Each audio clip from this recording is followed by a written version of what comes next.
तो कंटिन्यू करते हैं बच्चों। अब देखिए ये जो डिफरेंट डिफरेंट ट्रिग्नोमेट्रिक रेशियोज के जो फॉर्मूले आपको दिखाई दे रहे हैं, P upon H, B upon H, P upon B, H upon P, H upon P, H upon B, P upon B. अब क्या है, अब कंडीशन क्या है, व्हाट इज द कंडीशन कि अब हमें इन ट्रिग्नोमेट्रिकल रेशियोज का क्या इस्तेमाल कैसे करना है। देखिए, याद करने का सबसे अच्छा तरीका है दैट इज द, देखिए, पंडित, बद्री, प्रसाद, हर हर भोले। ठीक है, याद कर लीजिए। Pandit, P for Pandit, B for Badri, P for Prasad, H for Har, H for Har, B for Bhole. खत्म, याद हो गया ट्रिक, बस खत्म, दैट्स इट। ठीक है, अब समस्या क्या है कि इसका इस्तेमाल कैसे करें, एप्लीकेशंस कहाँ है, where are the application, where are the questions. Questions करते हैं, समझ में आएगा अभी, डोंट वरी। देखिए, समझ में आ गई कहानी, पूरी अच्छी तरीके से क्लियर है कि इंट्रोडक्शन टू ट्रिग्नोमेट्री में ट्रिग्नोमेट्रिकल रेशियोज का जो यूज है वो कहां पर का है, और इस चैप्टर में सबसे ज्यादा जो इस्तेमाल होने वाला जो फिगर है, जो शेप है, वो क्या है, राइट एंगल ट्रायंगल। सारा काम उसी पे है, सारा काम उसी पे है, आपको कोई टेंशन वाली बात नहीं। अब देखिए, क्वेश्चंस कैसे बनेंगे, प्रॉब्लम कैसे आएंगे एग्जाम में, क्या करना होगा, आइए इस पर चर्चा कर लेते हैं। देखिए, first of all the very very basic question, मान लीजिए कि आपके पास एक राइट एंगल ट्रायंगल है। देखिए, इस राइट एंगल ट्रायंगल में आपने इसको नाम दे दिया A, B and C. So there is a 90 degree, देखने में समझ में आया 90 डिग्री, और ए सी की वैल्यू गिवन है दैट इज 13, बी सी हमको पता है वो है 5 सेंटीमीटर कह सकते हो।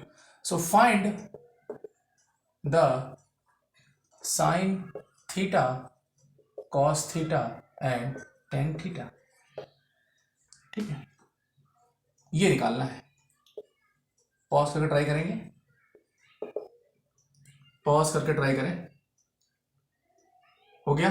देखिए, मैं कराता हूं। देखो, रेशियोज के लिए तो फॉर्मूला हमको पता है, साइन का, कॉस का, टेन का, लेकिन बात ये हो जा रही है कि आपको ये पता होना चाहिए कि पहले आपके पास ये तीनों के तीनों साइड्स अवेलेबल है कि नहीं। गिवन हमको ये बात पता है कि कि हाइपोटेनियस तो हमको पता है कि 13 है, लेकिन ये बेस है कि परपेंडिकुलर, ये हमको नहीं पता। इस एंगल को हम थीटा मान लेते हैं, आप अगर उसको मानेंगे तो कोई दिक्कत नहीं है। अगर ये थीटा एंगल है बेटे, तो एक बात ध्यान रखना, थीटा एंगल के जस्ट सामने अपोजिट साइड ही परपेंडिकुलर हमेशा ली जाती है। It is a completely fix condition, पूरी तरीके से ये फिक्स बात है कि एक्यूट एंगल थीटा हो। थीटा क्या है, एक पेटेंट है ट्रिग्नोमेट्री का, फिक्स हो गया कि साइन के साथ theta, cos theta, tan theta, cos x cot सब लिया जाए। थीटा के जस्ट अपोजिट साइड जो ए बी है वो है परपेंडिकुलर, ये वाले साइड है बेस, दैट इज 5। तो बेटा हमें क्या पता करना है, हमको P ही तो पता करना है। क्या पता करना है बच्चों, P पता करना है, और हमारे पास P जो है वो कितना दिया हुआ है, 5।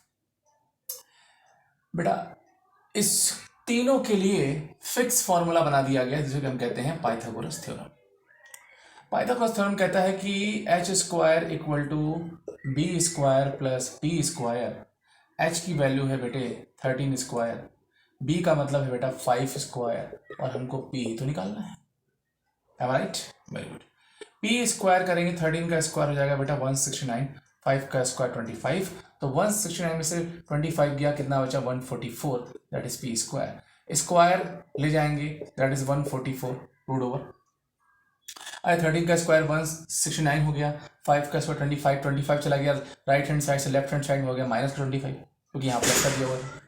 उसके बाद 169 में 25 प्लस किया, कितना बना 144। 144 का स्क्वायर रूट होता है 12।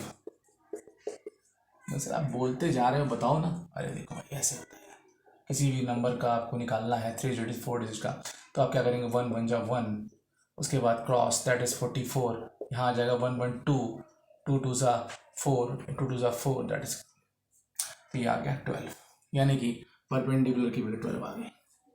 अब जब परपेंडिकुलर 12 आ चुका है तो हमारे पास जो गिवन है that is 13, that is p equal to 12, that is base equal to 5।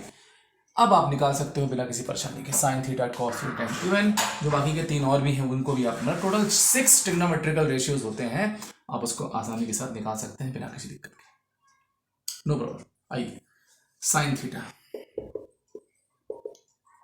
का वैल्यू p अपॉन h, बताया मैं थोड़ी देर पहले आपको समझाया।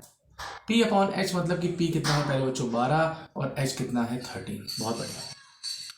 अब कह रहा है साइन के बाद कॉस थीटा पता करिए, ले भैया कॉस थीटा क्या है बेटा, b अपॉन h, b कितना है बेटा 5, h कितना है 13। अब कह रहा है टेन थीटा का formula p upon b, p कितना है बेटा 12, b कितना है बेटा 5, ये लीजिए आपके तीनों ट्रिग्नोमेट्रिकल रेशियोज आ चुके हैं। These are the trigonometrical ratios जो हमारा रिक्वायरमेंट था, ये हमको पता करना था, ठीक है। पॉज करके नोट्स कर सकते हैं आप, नोट कर लिया, गुड। देखिए अब क्या है, इसी प्रकार के क्वेश्चंस आपको ट्राई करने हैं एनसीईआरटी में। एनसीईआरटी इसके कंसेप्ट समझिए और आर डी शर्मा से क्वेश्चंस लगाइए, धीरे धीरे और भी क्वेश्चंस के सॉल्यूशंस मैं प्रोवाइड करूँगा, और अभी इतना बेसिक्स आपको समझ में आएगा, ठीक है। कोशिश करते रहें, मेहनत करते रहें। All the very best, thank you so much.